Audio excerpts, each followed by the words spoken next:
Our first speaker is Mr. Ben Hammersley. He is the UK Prime Minister's ambassador for Tech City London's internet sector. He is a British internet technologies broadcaster and diplomat. He is also a freelance reporter from the BBC. Mr. Ben Hammersley previously worked as the first internet reporter for the Times. Nowadays, he helps people understand the modern world and where it is taking us. Warmly welcome, Mr. Ben Hammersley.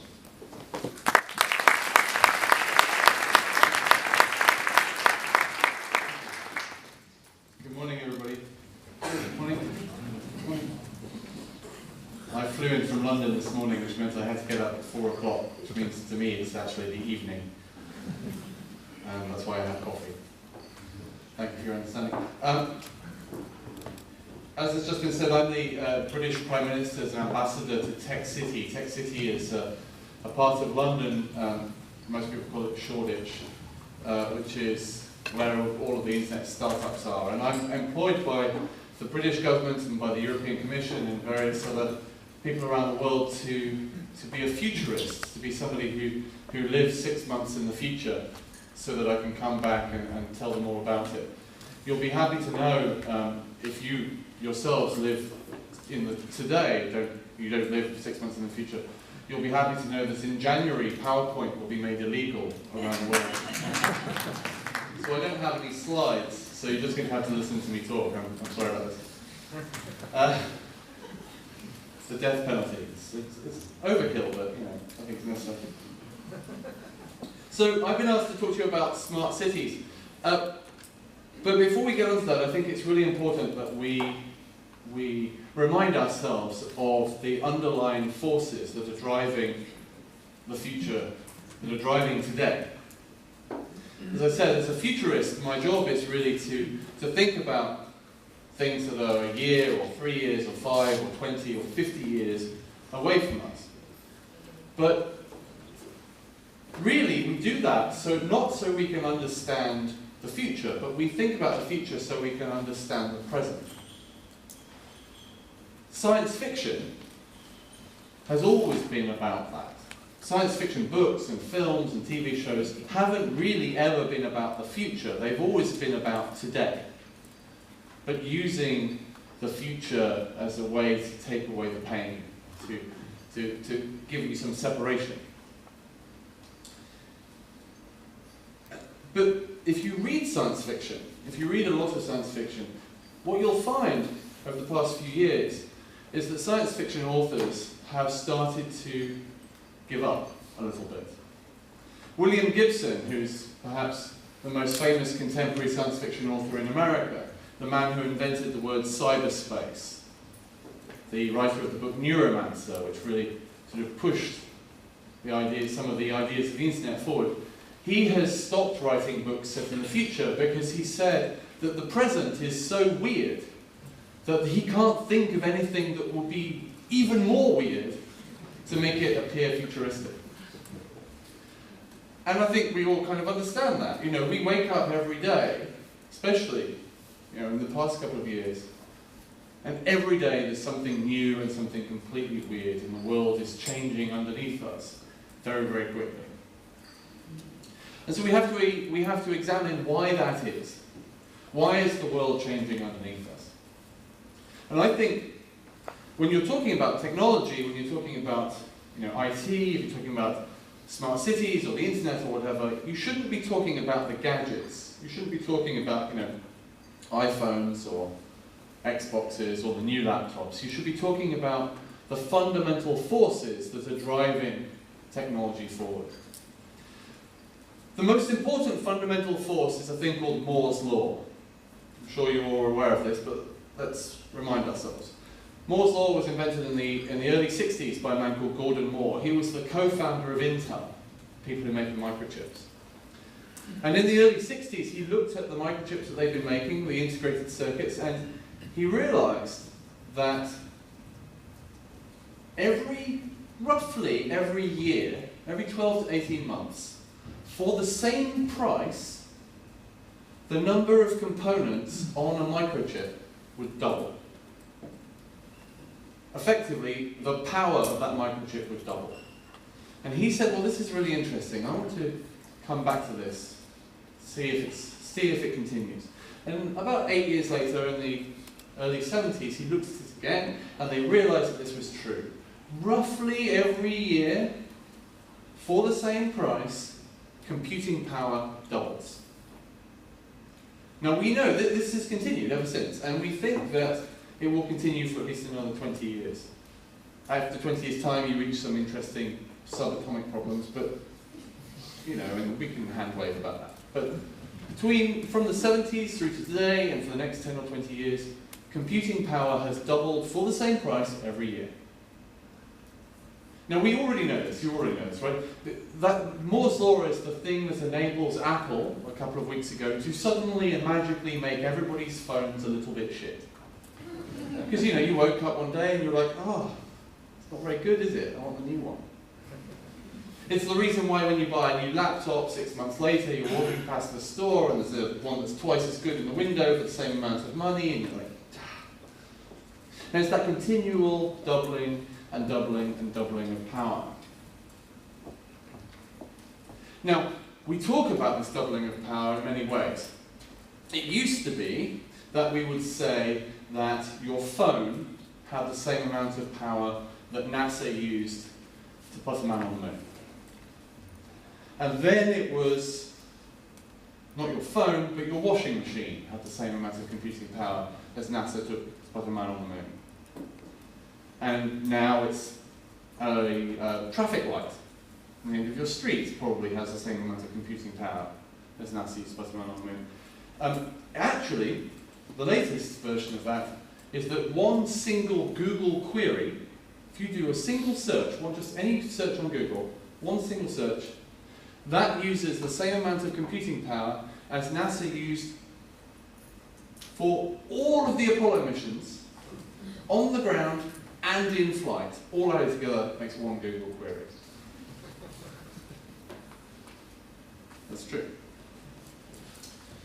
Because Moore's Law has an inverse. For the same price, computing power doubles.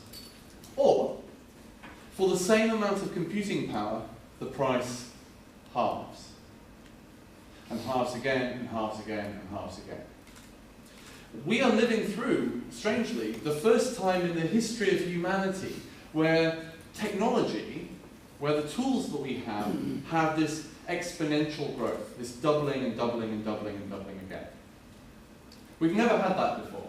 We never had that with swords. You know, swords didn't get twice as sharp every year. Horses didn't get twice as fast every year. Now, the reason for it is because we use the old technology to design the new technology. Now, we never had that. Well, you did have that with horses to a certain extent. You would use two old horses to make a new horse. But they wouldn't get faster. But now you have that with computing. Either twice as good or half the price. Now, this makes the life, everybody's lives, really weird. Because we can no longer do the sort of planning that an executive or a politician or a parent or a teacher or any person in a position of responsibility could do 20 years ago or 50 years ago or 100 years ago. Because the world changes too quickly. As has been said just now, I work for the British Prime Minister, and the Prime Minister came into his offices in a place called Downing Street. You might have seen it, famous building with a big black door. The door is actually metal. If you knock on it, it's like, it's very anyway, you walk in. The Prime Minister became Prime Minister 2 years ago, and he had an iPhone in his pocket when he became Prime Minister. It was an iPhone 3GS. Now let's imagine that the Prime Minister gets re-elected, and so he's Prime Minister for 8 years. Let's just say. The day that the Prime Minister leaves his job, he might have an iPhone 12. Now, an iPhone 12 will be, if Moore's Law is correct, roughly 512 times as powerful as the iPhone 3GS that he had in his pocket when he became Prime Minister. Or, if he has a phone which is the same power as the iPhone 3GS, it will cost 1/512th of the price, which means it'll cost about £1, which means it will be free at McDonald's with a Happy Meal. Now, that's actually super amazing, if you think about it. Because it means that in 8 years' time, pretty much everybody on the planet will have a phone that's equivalent to an iPhone 3GS. And when the iPhone 3GS came out a couple of years ago, it was considered to be an amazing, alien technology. And if you went in the secret time machine that they've got underneath Downing Street that I shouldn't have told you about, if you went in that secret time machine and you went back in time 5 years ago and you had an iPhone 3GS, they would have burnt you at the stake as a witch, because that would have been an alien, an amazing bit of technology. Now, as a Prime Minister, that makes life incredibly difficult, because you're writing laws and policies which you want to last for 10 or 20 years. But if you're writing a law, or you're writing a business case, you're writing a business plan, you're even planning your career, you're planning your career for a time which will be filled with technology that we can't possibly imagine. I was asked a couple of months ago to do some work for the British military, planning for the year 2040. And if Moore's law continues in its pace, the computing power in 2040 will be 6.5 billion times as powerful as it is today. Now, even considering the fact that batteries aren't that good, and Angry Birds can't get that advanced, 6.5 billion times as powerful machine, we can't possibly think about that. Makes life very hard to plan. But what we can do is we can start paying attention to not the big power of computing, but the halving of price. And it's that halving and halving and halving and halving of price which enables the thing I'm really here to talk about, which is smart cities. There's been a lot of talk about smart cities. The university here has been running a smart city project for 5 or so years, and I know the mayor is very keen to make always the centre of smart city technology and research in Europe. It's looking good. But let me remind you again what a smart city is. The idea of a smart city is that if you can measure it, you can make it better. And because Moore's law makes things cheaper and cheaper and cheaper and cheaper, and because we have a whole generation or 2 generations of people who can do microelectronics and who can program internet-connected things, the idea is that if you fill your city with sensors, if you fill your city with things which collect data, and you expose that data to the public, then the public in that city will be able to make better decisions about their lives. Let me give you a very easy example, the buses. Many, many cities have a system now where the local bus operator provides a data interface so that you can tell exactly where every bus is. And they have the APIs and the programming interfaces so that app developers can go and make apps that tell you where the bus is. Now, that's super useful.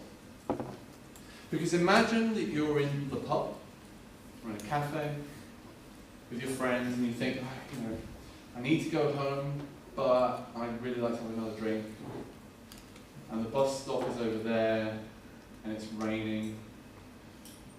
Do I have time for another drink? Let me look on my phone. Ah, yeah, good, the bus is 20 minutes away. Another drink. And suddenly your life has been optimized. Your life is much better. Because you realize you don't have to stand in the rain waiting for the bus. It's going to be another 20 minutes. Have another drink. Brilliant. Providing that tiny bit of data, the city providing that tiny bit of data, has enabled you to change your plans and make your life better in real time. And that's the very essence of smart cities. If you give the people in the city the data, review, make the data available and other people write applications that use that data, you can make people's lives better. There are lots of ways of doing this. Let's think about all of the different little sensors that you can get. Sound, for example. What you might do, and some cities are looking at this, San Francisco is looking at this, London as well, is put little sound sensors on every street corner in the center of the city, so that you can go onto your iPhone or your smartphone, and you can bring up a map of the city with like a heat map that can tell you where it's noisy and can tell you where it's quiet. And so when you're walking home on a summer's evening and you decide that you're actually, you want some peace and quiet, then you look at that and you decide to go that way now, because that's nice and quiet. Or you might be walking home on a summer's evening and you might think, no, I want to be where all the people are. I want to see all my friends, I want to see this, I want to see people on bicycles, good-looking people on bicycles going past. There's not a shortage of those in Denmark. Good-looking people on bicycles going past, I want to see all of this. And you look at the map and you see, oh, it's really noisy down that street, I'll go there instead.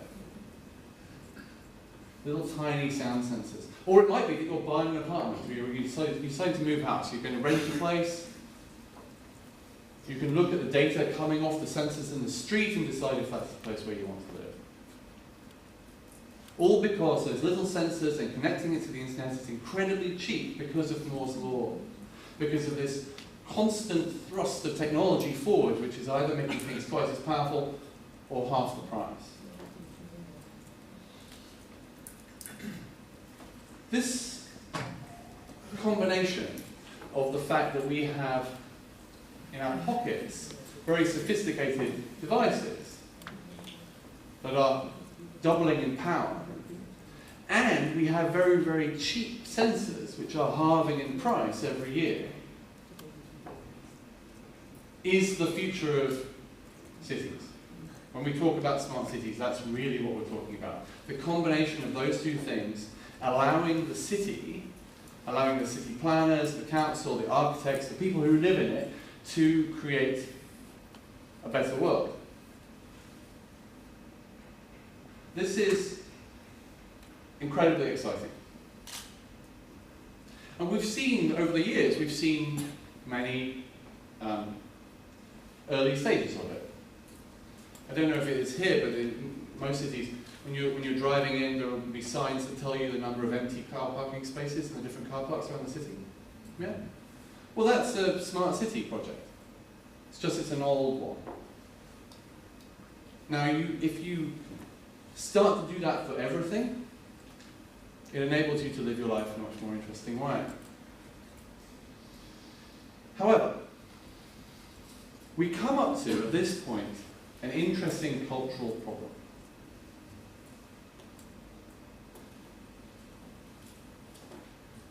There are perhaps, other than Moore's law, perhaps two major social changes that have happened in the world over the past 20 years.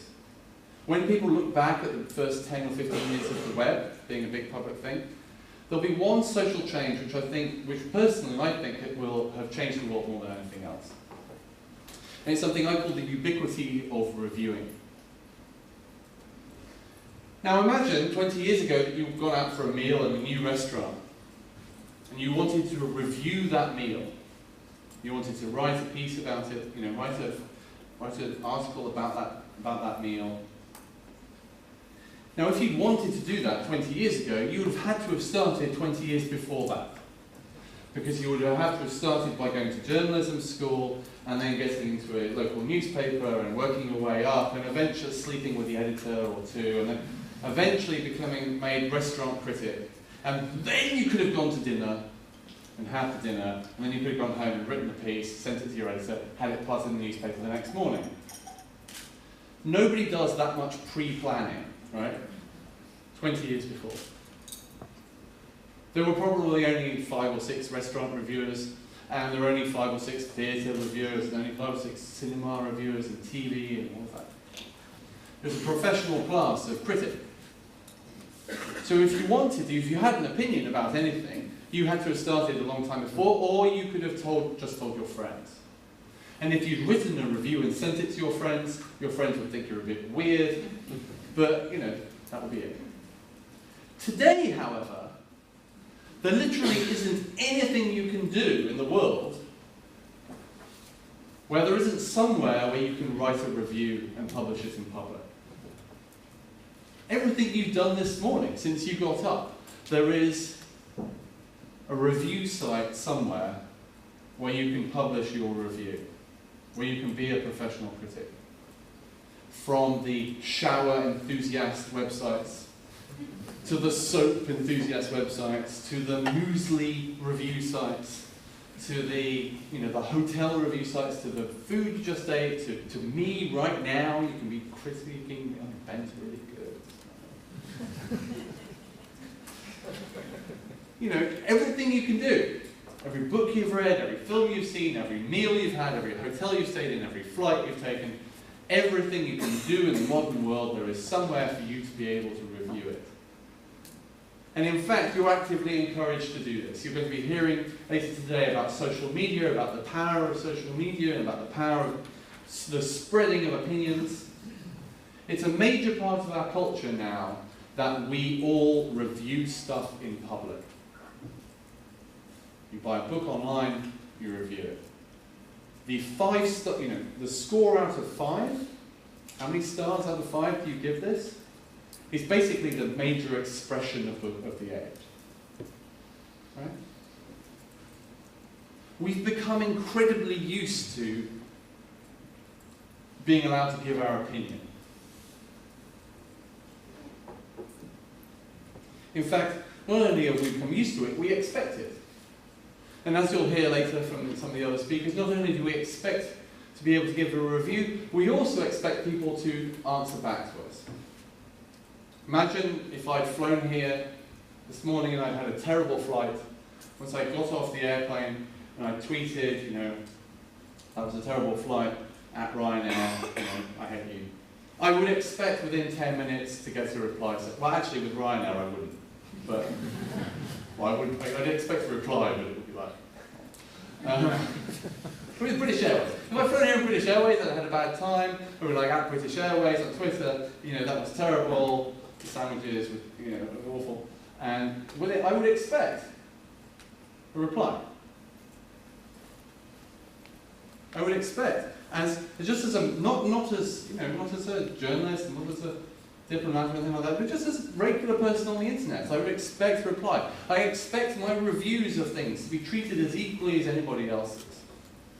And everybody does. It's one of the big problems that it's one of the big changes in the world that you'll be hearing about later.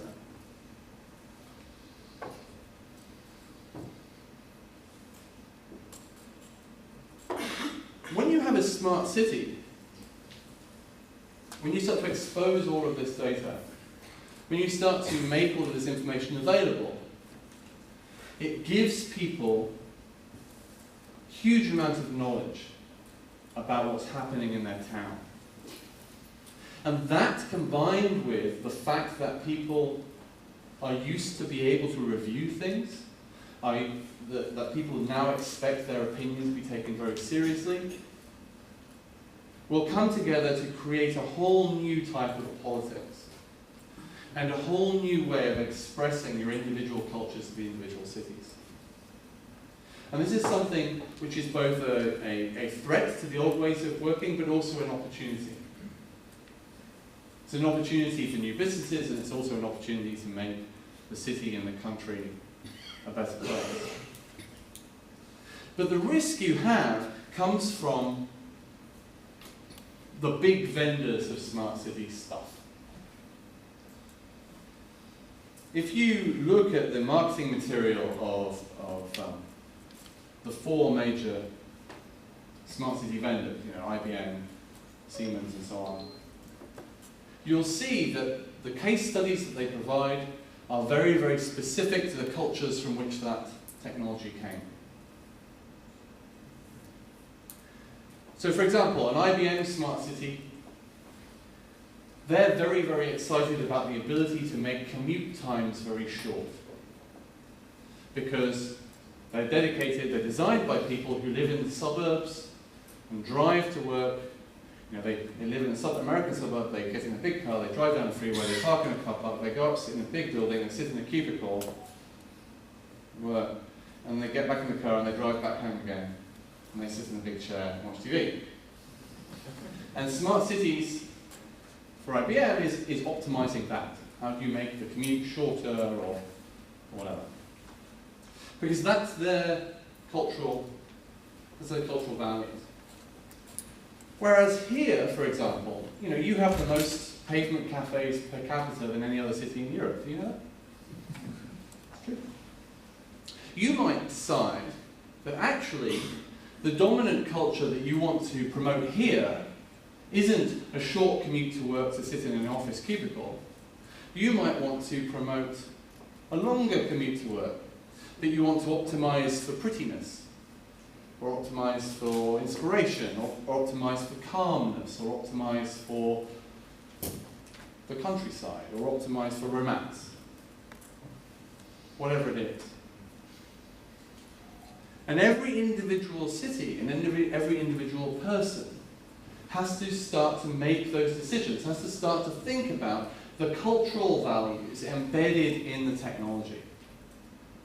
And as technologists, as people who make this stuff and sell this stuff and so on, who have to deal with this stuff, we have to be aware that now this internet thing is becoming embedded in the architecture of the city, is becoming part of our lives. We have to think about what cultural values are coming from the technology into our lives and vice versa. We have to be very careful about how adopting this stuff will change us if it's been made for somebody else's culture, for somebody else's city. This is also, however, a massive opportunity, because as we start to embed this technology into our buildings, into our city, into the way we live and work, if nobody else is providing something which is true to your own values, true to your own culture, then it's your turn. And you get to do this. You get to make really cool products for yourselves and your friends and your family and your neighborhood. And you can do it much better than somebody in Redmond or Cupertino or Shanghai or wherever else could do it. And this is really especially important because of the other major effect that Moore's law is having. And the other major effect that Moore's law is having is that we have all become cyborgs. You might not have realized this, but you are in fact all half robot. I can prove this to you. You've all got these, right? More or less? Some of you have got Blackberries and not getting them out. Phone sharing. We've all got these. These have had a massive effect. They're only, you know, Moore's law has meant that these have become very powerful in the past 3 or 4 years. These have all had a massive effect on the way that we are as humans. I can give you an example. Nobody here, no matter how, and you're all very clever, I can tell, but nobody here remembers more than 3 phone numbers. You remember your own, you remember your lover's, and you remember your own when you were 10 years old. Yeah? You don't remember any of the others because you don't need to, because you're part robot. And your robot brain remembers all of the other numbers. Now it's not a particularly good robot brain, it's a little bit slow, but the way you access your robot brain is you go like this, and you have to move your thumb in a weird direction. It's like scratching your head, but you do it with your thumb.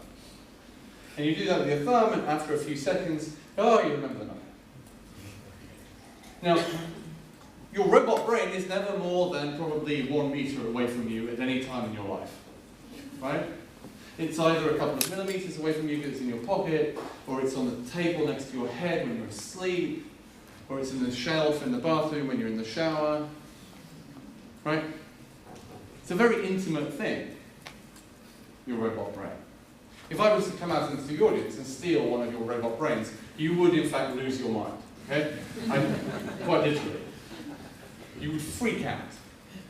I could take your laptop from you and you'd be a bit uncomfortable. I could take your car keys from you and you'd be like, yeah, whatever. But it's a company car, I don't care. But if I took your robot brain from you, you would completely lose it. Nobody likes it. People, you don't like people sticking their finger in your ear to get to your real brain. You don't like people touching your robot brain. And you know that this is part of your robot. You know it's part of your robot brain because okay. As an example, who here has everybody's brains are a little bit weird. Who here has, in the past week, felt their robot brain vibrating even when it wasn't? Yes, exactly, everybody. Right. And who here has felt their robot brain vibrating in their pocket when they were holding it in their hand? Yes, yes. Because these have become part of us. Not only have they become part of us because of our memories and so on, but they also give us superpowers. Yes, we have an amazing memory for phone numbers now. Just have to guess it by moving our thumbs. But our robot brains enable us to know where we are on the planet to within a meter or so, half a meter. Our robot brains enable us to remember every fact in the world. Now, it might take us a few seconds to remember it, but we know everything there is to know. Pub quizzes. Have pub quizzes in Denmark? Yeah? Yeah, they're basically rubbish now, aren't they? Because it's not a pub quiz, it's a typing competition. Who won the British FA Cup final in 1978? I know this! Liverpool. We know everything. We have superpowers because of these devices. And because we have superpowers because of these devices, we have to be aware of the way this technology we're talking about, how it interacts with our lives. Another good example of your robot brain is that who is on Twitter or Facebook a lot? Yay. Okay, so you're on Facebook or on Twitter, you've got your friends on Facebook and Twitter, you're watching your friends and, all the time, watching their updates all the time. Have you ever felt, and those of you who aren't on Facebook and Twitter, just go with me on this, believe me on this. All of you who've been on it for a long time will have had a moment recently where you've thought, my friend Sven, right, I think there's something a bit wrong. Not because of what they've said, not because they've said, I'm feeling depressed, something like that, but because they haven't been tweeting as much as they usually would. Or they've been using slightly shorter sentences. Or there's something odd. And this weird social media thing that we're going to hear about later, and the fact that it's going straight into our robot brain, has enabled us to develop a wider empathy with our friends. I travel a lot, I'm on the road all the time, I basically live out of my bag. And I have friends all the way around the world, and I watch them wake up. So I know, for example, round about now, in about an hour's time, all of my friends in New York are going to wake up, and I'm going to start seeing them on Twitter. Or seeing them logging into Skype. They ping up on Skype. And a few hours after that, I'll see people in San Francisco, and they'll come up. And it's like a daily rhythm of seeing these people waking up and talking nonsense on Twitter and then going to bed again. And I don't really pay attention. But after a while, I've realized that I notice if one of them doesn't appear, And if something interesting happened last night on American television and one of my friends doesn't comment about it, for maybe 2 days running, I'll start to get worried and I'll call them. Well, I won't call them, nobody calls anybody, I'll text them, obviously. Weird. Does that. Because our robot brains have started to show us that the world is actually, that we are actually very, very interconnected. And have started, because of our new cyborg capabilities, because of our new superpowers, they've started to, just at the beginning, allow us to feel the connections between ourselves. Very subtly. For those of you who are on Twitter and Facebook, you'll maybe understand what I'm talking about. And those of you who aren't, you've probably sat there going, this man's a complete lunatic. But there is something, by the fact that we've got these robot brains, by the fact that we're filling our cities full of sensors that are going to be connected to the robot brains, by the fact that we ourselves are connected to social networks which enable us to talk to each other directly again through our robot brains, which is so intimately part of our lives that we start to feel them vibrating in our pockets even when they're not there. That it's beginning to tie us all together. It's beginning to make us much more intimate with each other. And as IT professionals, as technologists, as the people who make and sell and provide this stuff, it's our responsibility to make sure that as this process happens, as we become more connected, as we become more intimate with each other through this cyborgification, which is a new word I just made up. Through this cyborgification, we have to make sure that we protect our own culture and our own ways of life, and we remember what it is that's good about where we live and who we love and what we do for a living. And so over the rest of today and from tomorrow, and for the rest of, up until Christmas when you get drunk and forget everything I said,